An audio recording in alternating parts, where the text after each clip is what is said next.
we're looking at Christianity and we're going through the Christian mythology and we're going, this all seems like you could look at it a different way and it would make a lot more sense if you did. And as we have that conversation, people are joining us. They're joining us on Discord or on Patreon or in the comments section. Not everybody gets upset by everything we say. By no means are we upsetting a large percentage of our audience. It's actually a rather small percentage. Most people are resonating with this very well.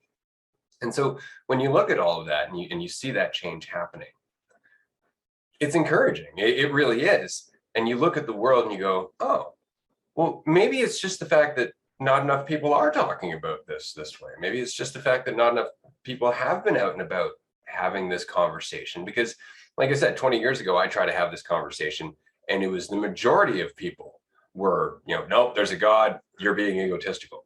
It's like, well, hold on, let's just talk about this. Nope, don't want to talk about it.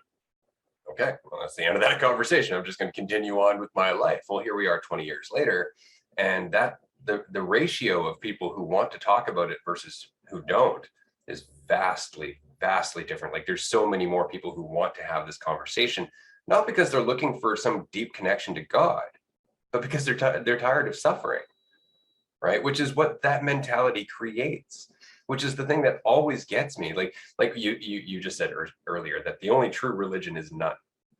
Well, yeah, because as soon as you identify, you've divided yourself from everybody. As soon as you're holding on to an idea of yourself as a sense of value, you've divided yourself from everybody, except unless they agree with you, unless they identify in the same way, in which case now you can kind of relate. But as we said, religio means to bind together. The only thing that binds us together is what we do, is what happens when we stop separating ourselves.